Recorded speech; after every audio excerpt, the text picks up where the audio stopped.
How do you manage your money? How you manage your money is everything. Let me start. I'm going to do this video in two phases. I'm going to talk to the business people and I'm going to talk to the church people. I'm going with the church people first because tomorrow is Sunday. However, I don't care when you hear this video. You can hear it on Monday, Tuesday, Wednesday, Thursday, Friday, Saturday. That this video is good.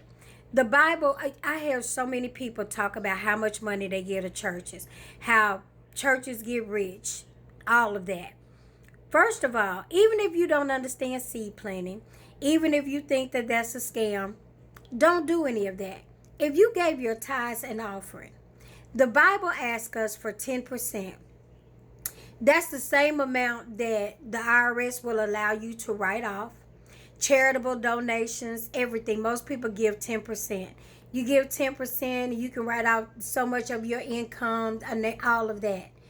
Now, if the pimp in the pulpit is being rich or being made rich off 10% and you get to keep the 90 and you don't make them and you're broke,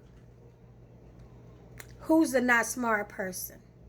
If I gave you $1 and all you do is give me 10 cents, and I have a lot of members that give me 10 cents, they are still keeping more than half. For you, the people that don't do math, they are keeping more than half of that dollar, and yet you're broke. Something's wrong with the way you manage money. That's the part we don't like to talk about. I'm not going to address the people that y'all call the pimps in the pulpit, because one thing about it, nobody escapes or get away when they do something wrong. God will handle that. I have seen it happen. I know it will happen. I don't have to worry about that. However, when you can't manage the 90 cent, that's what you need to start with. Are you running around buying a Cadillac because you want to look prosperous?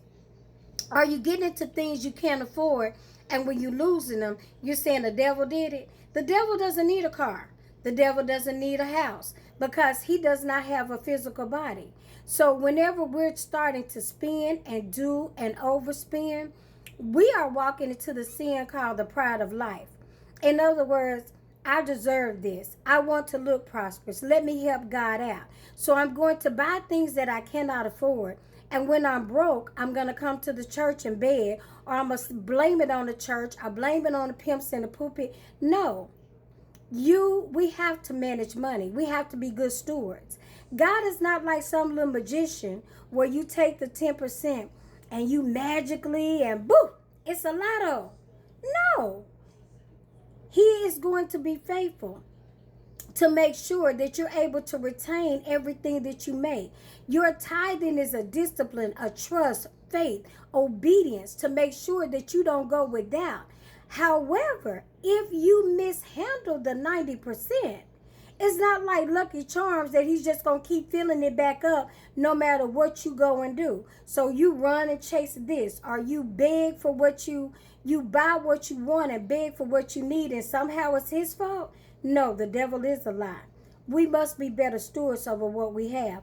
I know we see things, and social media has not made it any better.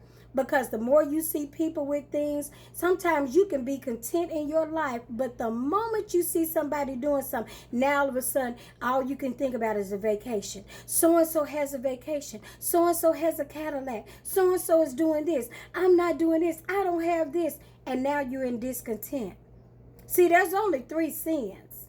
There's the lust of the eye, the lust of the flesh, and pride of life. Everything you do can be found in one of them. And a lot of times with social media, we find ourselves in all 3. You see people doing things and they're going places, so your eye becomes lustful. Somehow, as a wife, as a husband, that person is making something happen over there. I need to go here. I need to do that. No, you need to be a better steward over what you have. The lust of the flesh. Okay, so now you desire everything you see. You didn't even want that before. You don't even want a big house, but now that you see somebody else, and then there's pride of life.